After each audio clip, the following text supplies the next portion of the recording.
Hello, this is Paul from We Love Games. I was going to record another quick little video for content, because content is important. I learned that from Bo Burnham's special last night. You need to make some content. So, what am I at now?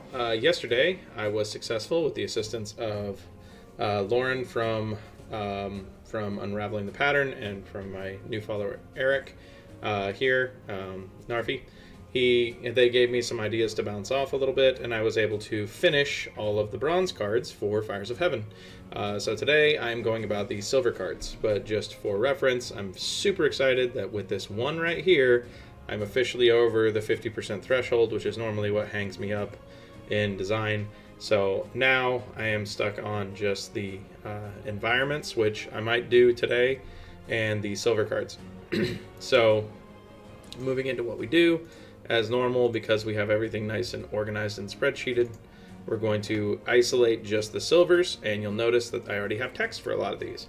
I experimented with a new type of weave because in the last set I made a card called the Access Key, and it's what Rand and Asmodean are wrestling over at the end of the story, and it drastically amplifies your power. But I mentioned in that card a silver weave card can be activated. Well, the problem is that a silver weave card did not exist at the time, and now I have to make silver weave cards.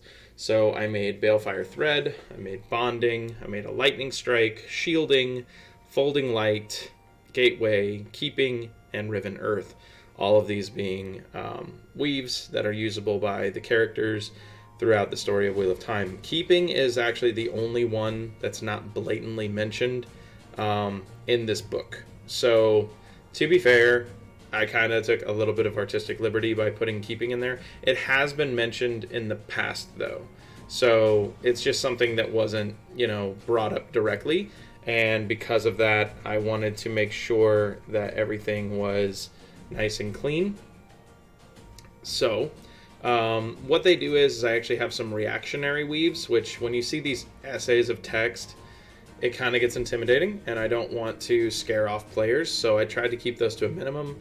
There's only about 4 of them that are that long, but a lot of them are just conditional clauses, and then the effect is usually like one sentence. So, for instance, we have the Shielding Weave here, which is a silver weave in the red category, and it's channeled weave. It says, while in your hand, if your opponent would play a channeler card, you can reveal this card, draw 1 card, and play this card. So all of that is just an action. So to be fair, in the future, this could possibly be condensed to be a single word. Kind of like I made in the last set, I made armor, which I had to then put abbreviated text next to it saying, hey, or not abbreviated, sorry, parenthesis text next to it explaining what armor was. So in this case, this is like a reactionary card. So if I wanted to in the future, I might make these a actual card type, which is a reaction card or a, interrupt or something like that, which is what the terms are used in Magic the Gathering and other card games. So in this situation, we have a channel weave, which is shielding, which is your opponent plays a channeler and you can reveal it and then draw a card and then put this card right on the table. Just play it right there. And what it does is it says this card can only be played if you control a channeler. So again, there's another clause. So this might have to be reversed a little bit, where I might put that sentence first just because it is conditional. Like, you don't want players to think that they can play it and then halfway through reading the card realize, oh, I can't play it. So this is part of that whole brainstorming session of what I have to do. But what it says is it lowers the power of a channeler you control by 2, so it costs them some of their power, and you target one enemy channeler with the same or lower tier as that channeler, and negate the effect of the channeler, and then you lower their power to 0, or lower their power to 1. So what it does is it effectively kills the channeler. It effectively makes them worthless, and it's a reaction card, and you can only play 1 in a deck. So there's like a bunch of there's a bunch of conditional clauses. But the thing is that first effect that I mentioned, it's not a you can only play this card. And that's like where I don't want there to be a disconnect. So I'm trying to think of whether or not I need to change how that's worded. To make it where people are very clear, the ruling on the card is pretty simple. If you have a channeler and there's another channeler on the table, you can put this down, but it has this cool little instant capability of reacting to the opponent's card immediately, which makes it really, really diverse and powerful, but it's not limited to only being that. So this is where we get into the fun, how do you word it right? How do you make sure that people don't completely gloss over things? A good example of a card, if anybody ever played a game called Yu-Gi-Oh! Just put everything simply, you could put a card face down and react with it, and the opponent would play a card and then you could flip the card over. There was one card in particular that was worded very difficultly when it was initially printed, and the summary of what the card did was, if your opponent played a spell, which was a green card, you could flip this over and apply that spell to you instead of them. And because of how that was initially worded, people thought that it meant everything. Well, that's not the case. Spells in Yu-Gi-Oh! Have different targets and other things, and the bottom line is that what this card did was that if a player played a spell that did damage to a player, then you could then redirect the damage. Or if they played a spell that let them draw cards, then you could draw cards. And that was kind of what the spell was what the trap was intended to do, but nobody knew how it was worded. Then they finally reworded it, and people finally understood. So I'm trying to avoid that second phase where I have to reword things to make things more difficult for people. So I'll get these cleaned up, possibly today, and we'll see what we can do. I might even just make a new category of card called Reaction that just, solves the problem, but we'll see. I'm drinking me juice. Sorry about that. Forgot I was recording. Anyway, so the other ones that I have are Balefire Thread. This is what Rand uses in Rudian to get rid of the Dark Hounds. Can only be played if you control a channeler. You lower them by 2. Again, this has always been a constant clause with it, so I'm debating on putting actual like symbols on the card just to make it simpler. Target bronze or silver enemy unit on the channeler's row and destroy it. If it was a bronze unit, destroy all copies of that unit in play. So it's a kill spell. But it's a kill spell that takes up your whole turn, so it's not drastically powerful, and it can't kill golds. Bonding, this card can only be played if you control a channeler. Lower the power of channeler by 1, target an allied unit, boost that unit by 3, and activate its when played or reset its once while in play effect. So essentially it lets you refresh a character and give them a boost, which is better than refresh, which was in the last set, which said you just get to reactivate or reactivate their when played ability. So again, that's a substantially lowered power level than something that boosts the ally and resets or activates the effect again. Lightning Strike can only be played if you control channeler, lower them by 2. Again, I'm just going to gloss over that for the rest. So basically, typical channeler clause, target an enemy unit, deal 6 damage to that unit and 3 damage to each unit adjacent to the unit. So this is a spell that deals 12 total potential power. You can have collateral damage, but if your opponent has a lot of things grouped up, you can just bomb them and they don't exist anymore. So it's a very, very, very powerful iteration of Fireworks from the last set, which Fireworks, again, these are just dramatic upgrades. So if I go to Fireworks, which is right here, Fireworks I think are here, yeah. Fireworks are in Dragon Reborn. Targeting an unit, deal 3 to it and 2 to the adjacents. This is a dramatic upgrade where it's twice the power and then an extra point on each side. Folding Light, so this card is another one of those reaction ones, and it has the lower the channeler by 1. And until the end of the turn, the channeler is unaffected by any cards your opponent controls. So I guess the way that I would have to reword this is, again, the typical rewording for the reactionary clause, and then pretty much make it where the channeler is unaffected until the end of your next turn, or something along those lines. That way that the character is protected. This is essentially a protection move. It's what Asmodean uses to get past the maidens so that he can go to cover up the gateway hole for Rand and Avienda. Gateway can only be played if you control a channeler. Lower the power by up to 4. So again, this is a conditional clause. And it says power cannot be lowered to 0. So again, you can't kill your user. Move the channeler and the same number of other units from the channeler's row to another row for each power reduced by this effect. So what that means is that you can move like 5 units from one section of the board to another section. This can be used to clench a row. This can be used to claim anything. It's crazy.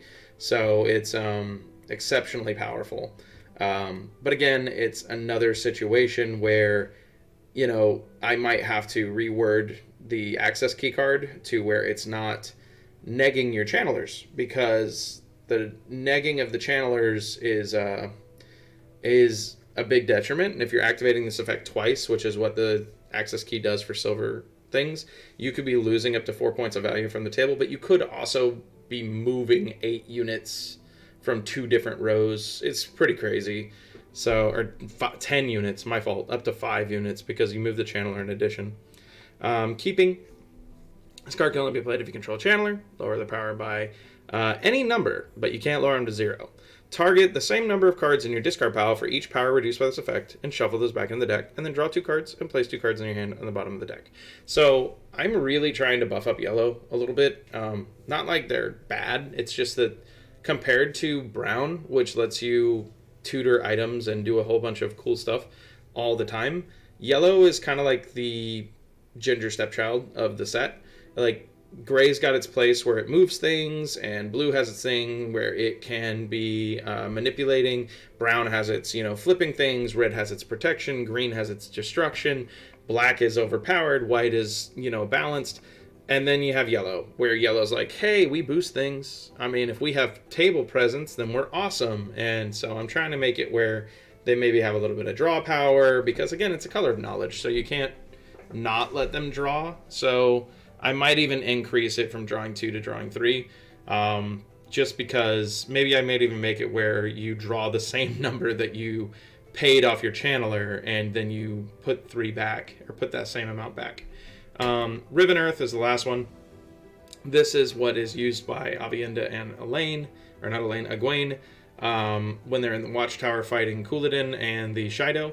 And it says, while in your hand, if your opponent will play a unit card, you may reveal this card, draw a card, play the card, and then if you control a channeler, you lower them by 3, and target 1 enemy unit of the same or lower tier as the channeler, and negate the effect of the unit. Now,